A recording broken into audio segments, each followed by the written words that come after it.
Kembali kita bersyukur pada Allah. Puasa kita jalani sebagai sebuah kenikmatan.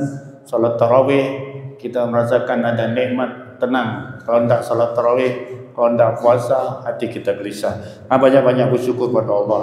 Salawat dan salam pada junjungan kita Nabi Muhammad Rasulullah SAW, juga untuk seluruh keluarga, sahabat-sahabat dan pengikutnya sampai dari zaman kelak. Yang kami hormati Ketua dan seluruh jajaran pengurus Masjid Ikhwanul Mukminin Sungaraya Dalam ini, beserta para jamaah salat subuh dan shaimin shaimat yang dirahmati Allah. Sekali lagi kami mengucapkan terima kasih kepada pengurus masjid yang telah mempercayakan pada kami untuk menyampaikan tausiah ini. Malah sudah dihubungi dari sejak bulan Januari. Saya sendiri lupa. Jadi tadi subuh, tadi malam saya juga ditawarkan untuk menyampaikan tausiah.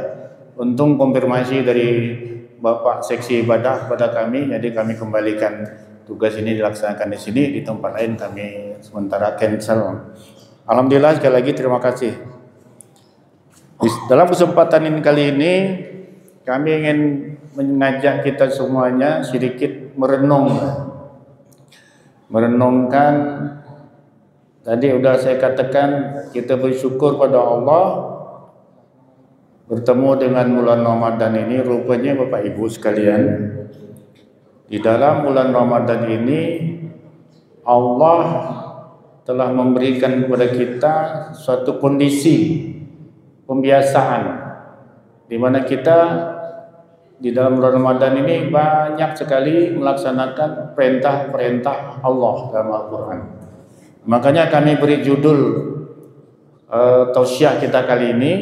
Nanti insya Allah di beberapa tempat juga akan kami beri judul yang sama, yaitu Ramadan semuanya tentang Al-Quran yang dihidupkan, atau Ramadan semuanya tentang Al-Quran yang kita aplikasikan, atau Ramadan semuanya tentang Al-Quran yang kita amalkan. Jadi kalau ingin merasakan bagaimana pribadi yang Qurani, seperti yang kita rasakan bulan Ramadan ini, kita sedang dan sudah dan akan melaksanakan Al-Quran. Kita ambil contoh misalnya, Bapak Ibu, kalau kita mau hitung-hitungan nih, inilah kita harus bersyukur pada Allah. Kalau kita mau coba menggali datanya, pertama tentang puasa. Puasa adalah perintah Allah dalam Al-Quran. Ya ayyuhalladzina amanu kutiba alaikumussyam. Dipersempit lagi, dirincikan lagi dalam Al-Quran di 183, 84, 185. Syahrul Ramadan allazi unzila fihi al-Qur'an hudan lin-nasi wa bayyinatin minal huda wal furqan faman syahida minkumus syahra falyasum. Barang siapa yang menyaksikan bulan Ramadan adalah dia berpuasa. Di sini perintahnya ada di sini, khusus pada kita. Ketika kita berpuasa dari sejak imsak, kita tidak usah larut masuk dalam perbedaan pendapat tentang imsak. Pokoknya sudah imsak. Ada yang mengatakan imsak itu 50 ayat sebelum azan. Ada yang mengatakan imsak itu azan, berhentilah. Ada juga yang mengatakan waktu azan masih berlangsung, masih boleh makan.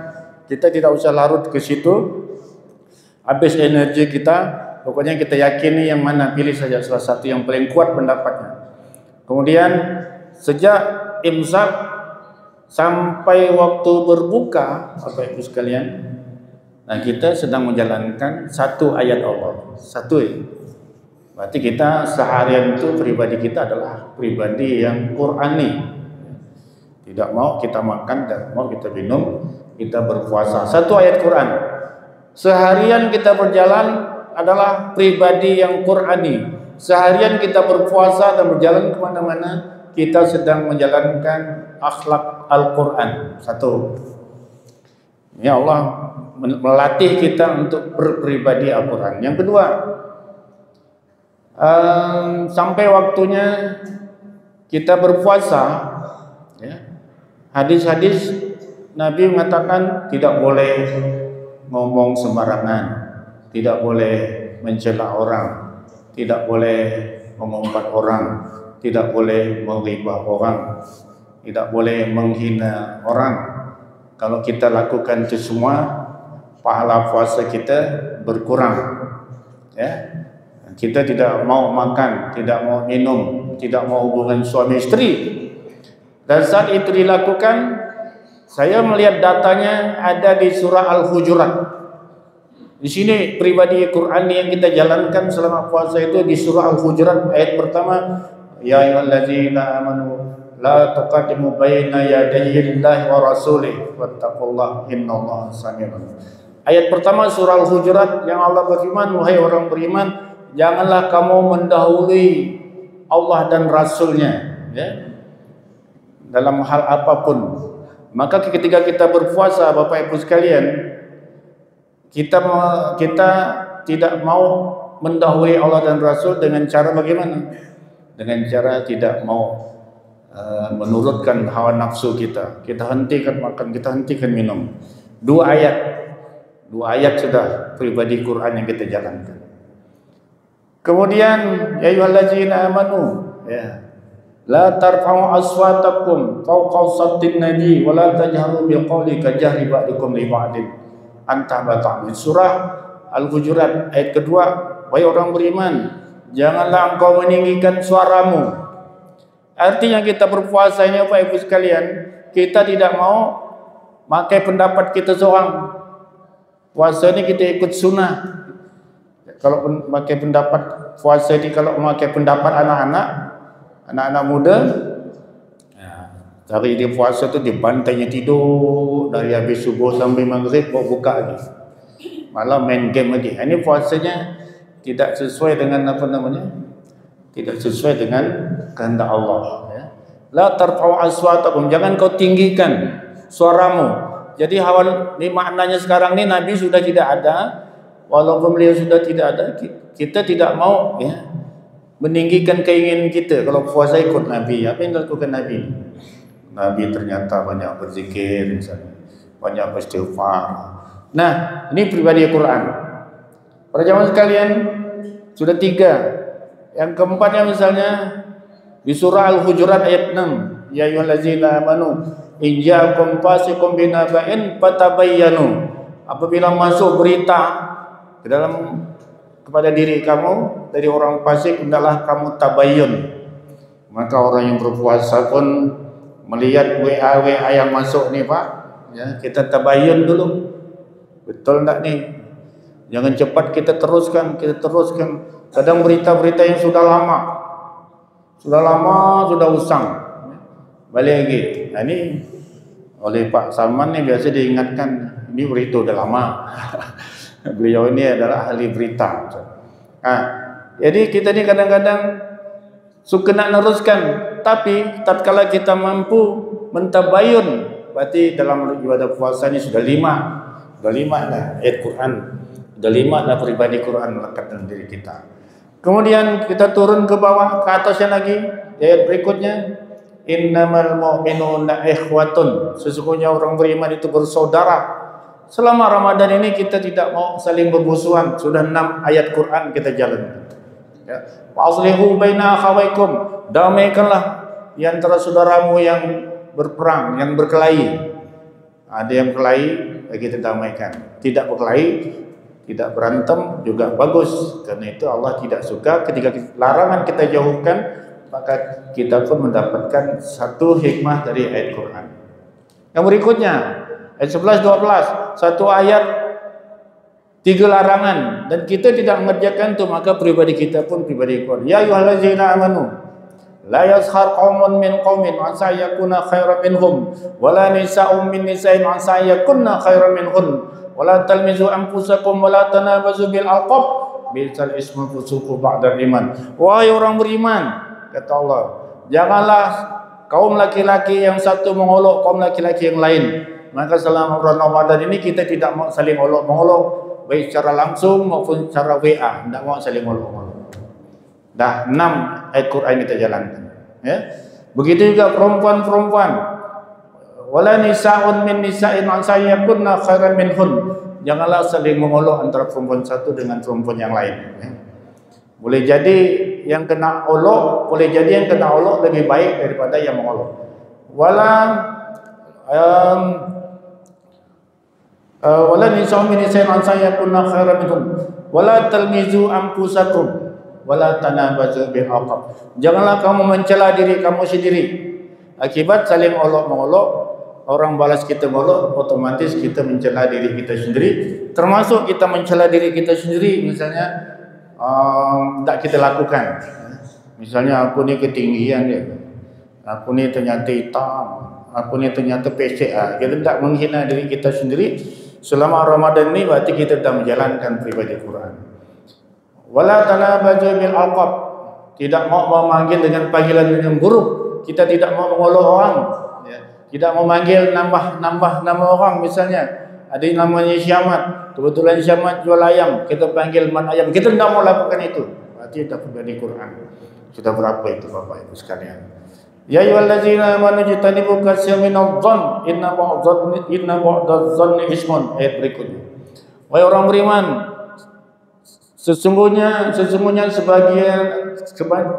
banyakkan prasangka itu adalah dosa. Banyak prasangka buruk itu adalah dosa. Kita pun tak mau nak berprasangka buruk pada siapapun selama Ramadan ni. Berarti Bapak Ibu sekarang itu adalah pribadi Quran ni, ya. Wala tajassasu, jangan cari salah orang lain. Selama kita puasa kita tidak mau cari salah orang lain, berarti pribadi kita adalah pribadi Quran ni. Berapa dah tu? Kumpulkan berapa tu? Wala ya'tab ba'dukum ba'da.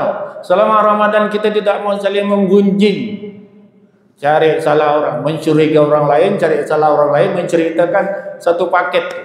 Kalau dari awalnya kita mencurigai orang, maka kita akan cari salahnya, maka dapat kesalahan itu pasti kita gunjingkan. Tapi orang yang berpuasa tidak mau lakukan itu. Tidak mau curiga sama orang, tidak mau cari salah orang, tidak mau menghibah orang. Berarti pribadi kita sudah pribadi Al-Quran, Bapak Ibu.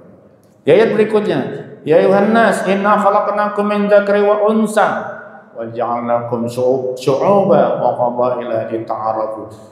Inna akramakum indallahi atqakum. Wahai manusia, semuanya kami jadikan kamu bersuku-suku berbangsa-bangsa. Orang yang paling mulia di antara kamu adalah orang yang bertakwa. Jadi kita merasa kita sebagai suku apapun tidak merasa mulia. Apapun gelar kita tidak merasa mulia. Dalam selama Ramadan ini kita anggap semua saudara kita adalah orang mulia. Dan kita selama puasa ini menganggap saudara kita adalah orang bertakwa. Maka kita dikatakan oleh Allah, inna akramakum indallahi atqakum. Inilah Bapak Ibu sekalian, dari sisi surah Al-Hujurat, pribadi kita selama Ramadan ini adalah pribadi Quran. Beruntunglah kita Bapak Ibu sekalian. Beruntung kita ini dididik oleh Allah, diasah oleh Allah, dibiasakan. Bahkan kalau tidak mau dibiasakan, kita dipaksa untuk menjalankan akhlak Quran ini. Selesai ini belum. Kemudian Bapak Ibu sekalian, kita makan malam hari pun menjalankan perintah Allah. Berhubungan suami istri pun di malam hari menjalankan perintah Allah.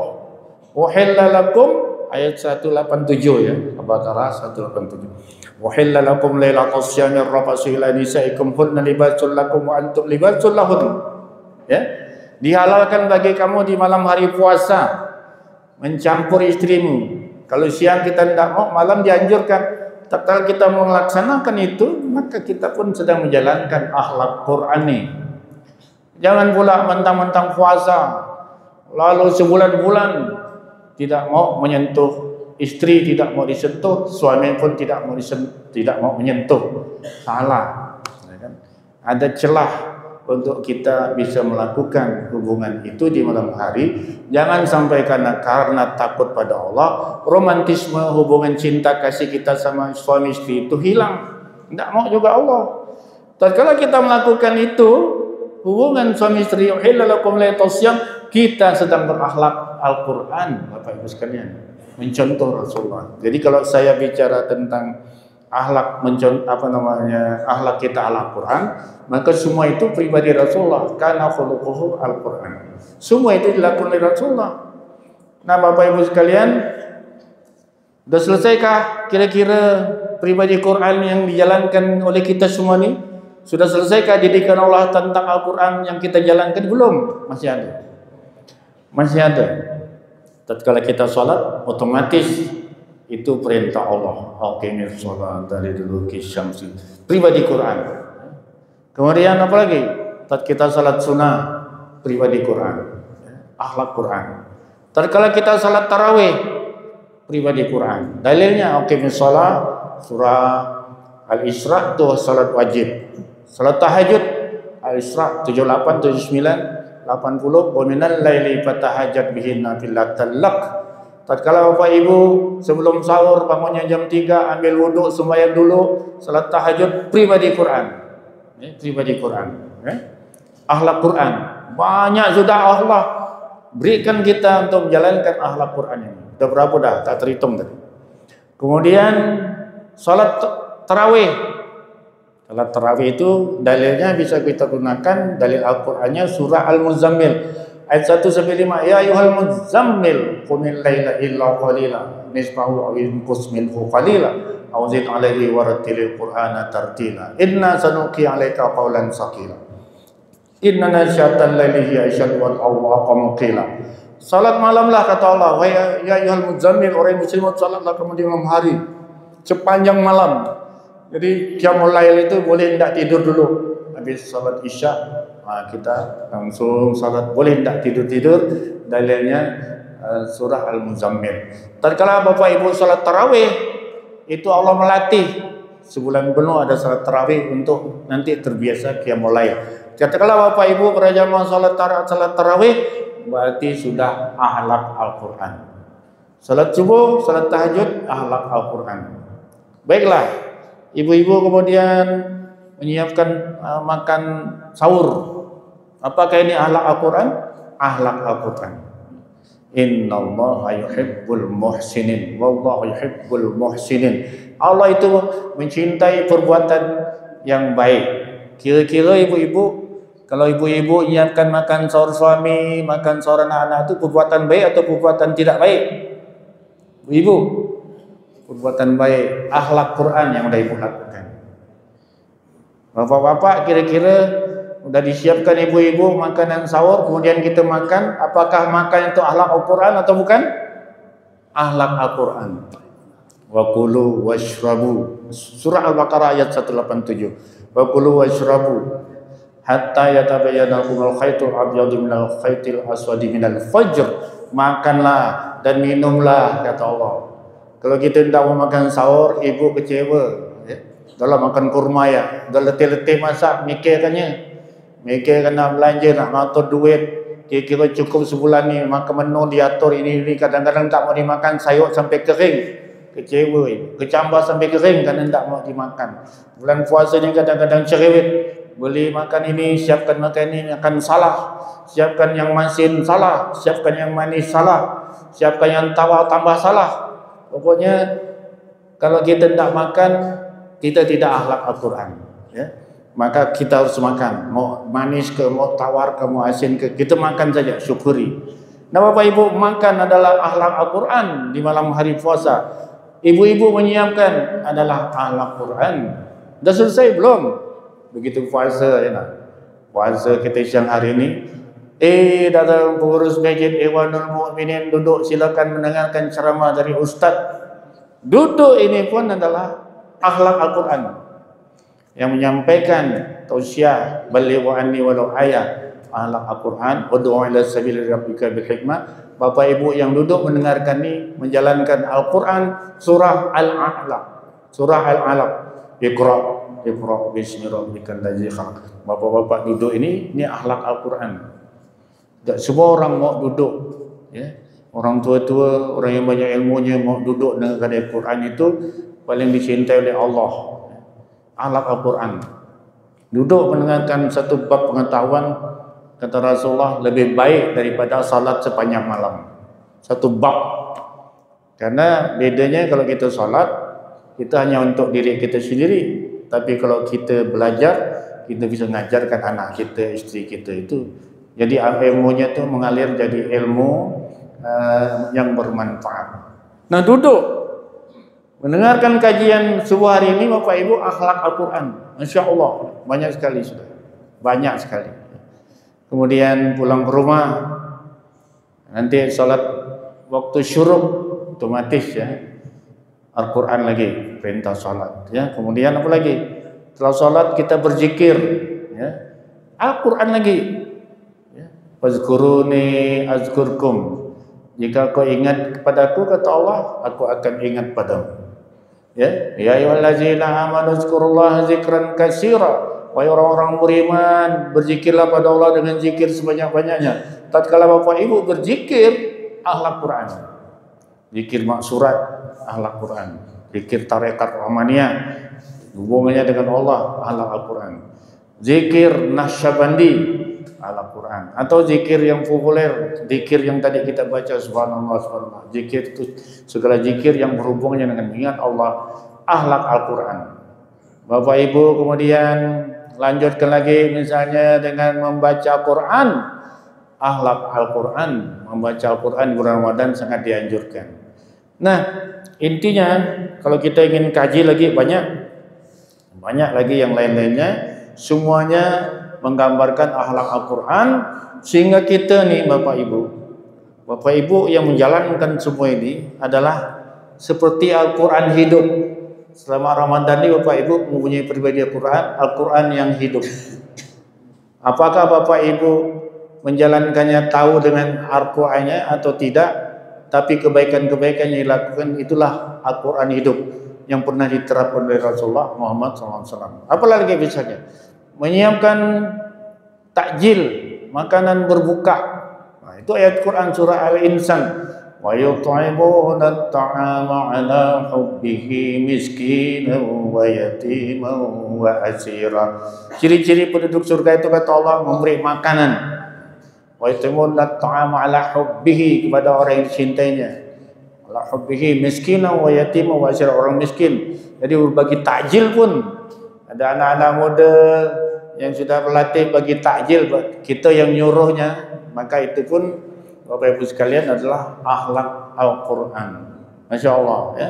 Apalagi semuanya ketika kita berpakaian untuk aurat, ketika kita memakmurkan masjid ini pun ya, pengurus masjid yang memakmurkan masjid ini berupaya membuat masjid ini indah, menjadikan betah jamaahnya, ini pun akhlak Al-Quran. Akhlak Al-Quran. Berinfak, berzakat, bersedekah ya, akhlak Quran. Jadi ternyata kesimpulan umumnya yang kita lakukan di bulan Ramadan ini adalah Allah melatih kita untuk menjadi orang yang berpribadi Al-Quran. Berpribadi Al-Quran ya. Makanya kalau kita tanyakan kenapa pula di bulan Ramadan ini ada namanya pengampunan ya, ada namanya ampunan Allah diberikan oleh Allah di bulan Ramadan ya. Ada 4 dalil yang memperkuat bahwa Ramadan itu bulan ampunan. Pertama, hadis Nabi populer ini ya. Ini hadis terkenal, man shoma Ramadan imanan wa ihtisaban ghufira lahu ma taqaddama min dzambi. Barang siapa yang berpuasa di bulan Ramadan dengan iman, dengan harapan pahala dari Allah, maka diampunkan dosa yang telah lalu. Satu, kenapa Allah ini gencar diberikan ampunan pada kita nih. Yang kedua, man qama Ramadan.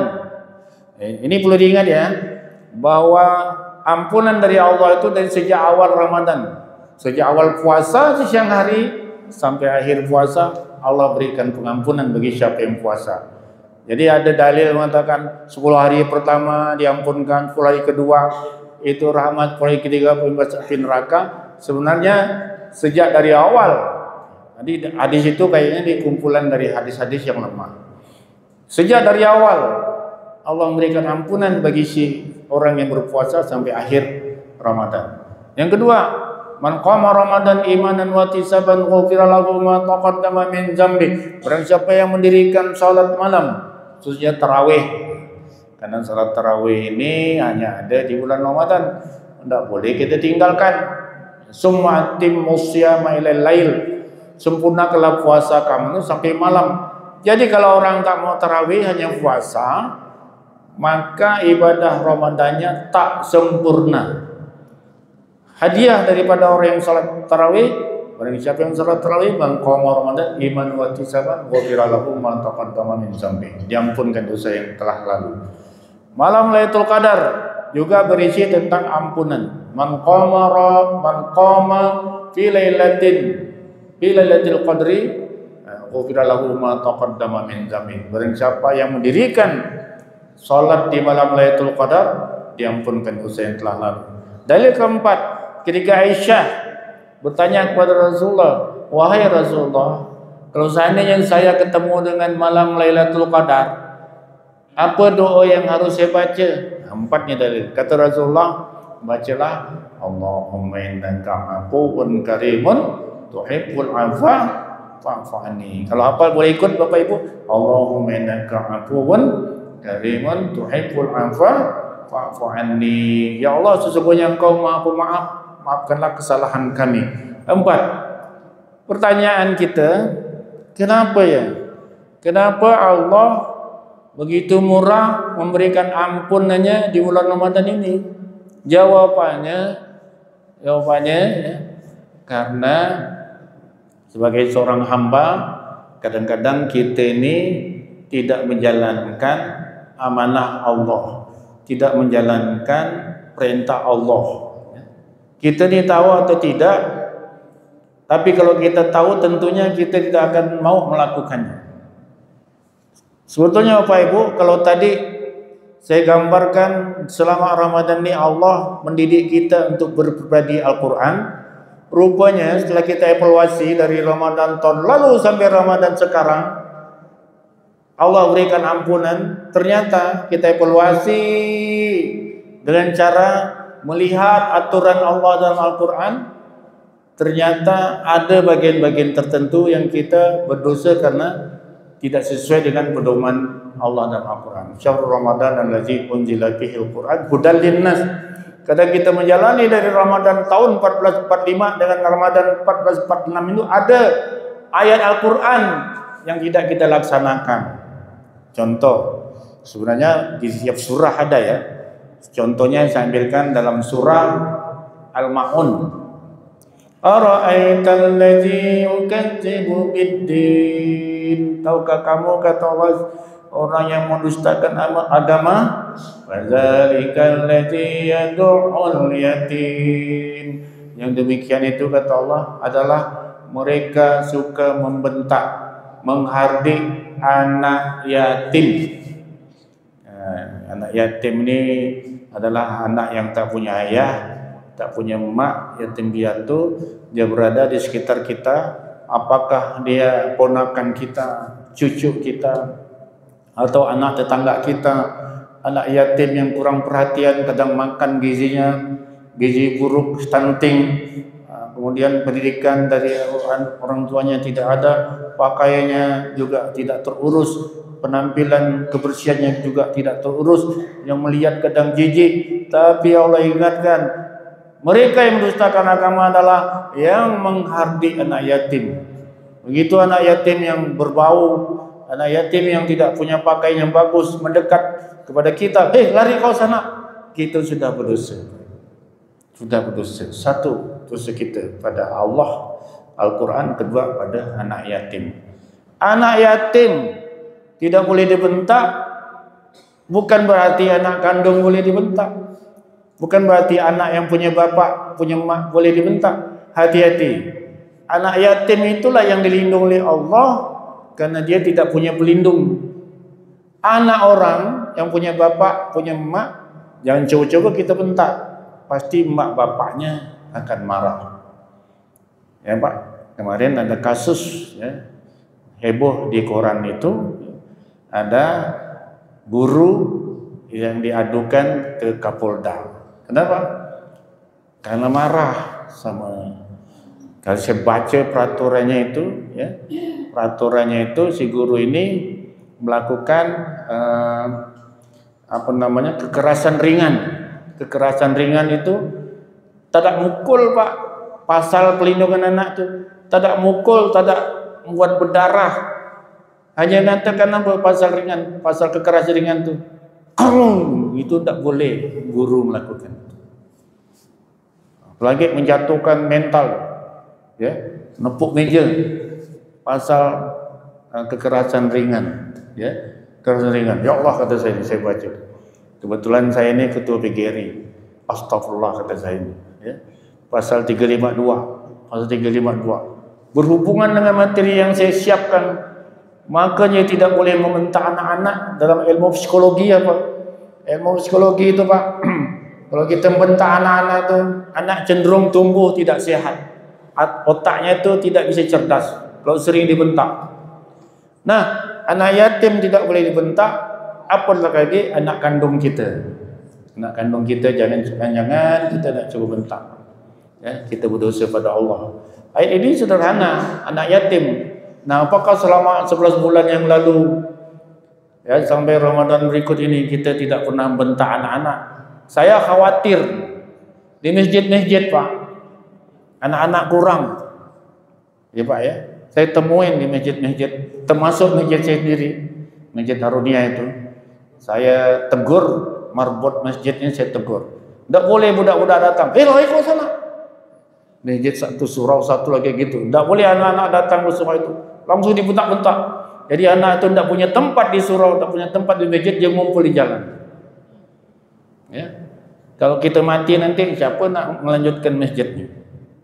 Maka anak-anak ini mesti ada satu yang siap untuk mengurusnya, Pak. Jangan dibentak-bentak, ya. Anak-anak ini yang datang ke masjid nih, Pak, dia tuh pengen macam kita juga, ya. Pengen sholat juga, tapi namanya anak-anak dunia bermain. Juga nak main-main ribut kalau ada anak-anak itu. Kita risau kadang-kadang, tahan, Pak. Tak boleh risau, ya. Melatih memang khusyuk. Khusyuk itu melatih walaupun ribut bagaimana kita tetap bisa khusyuk. Nah, ini amanah dari Allah. Jangan dibentak, apalagi anak yang mau ke masjid. Jangan dibentak. Carikan satu pengurusnya untuk ustaznya mengatihnya. Kalau kita membiarkan anak-anak jauh dari masjid, ya, maka yang terjadi di masa yang akan datang, masjid kita akan kosong. Nauzubillah, nauzubillah. Yang berikutnya, wala yahuddu ala ta'amil miskin. Orang yang berdosa pada Al-Quran adalah orang yang tidak menganjurkan beri makan fakir miskin, ya kan? Nah, misalnya satu gang, depan gang ni orang kaya, depan gang orang kaya. Kita berada di tengah-tengah. Kita ni tak ada agak kaya, tak ada agak miskin. Tapi untuk makan hari-hari cukup, tak ada mengalami stunting atau gizi buruk.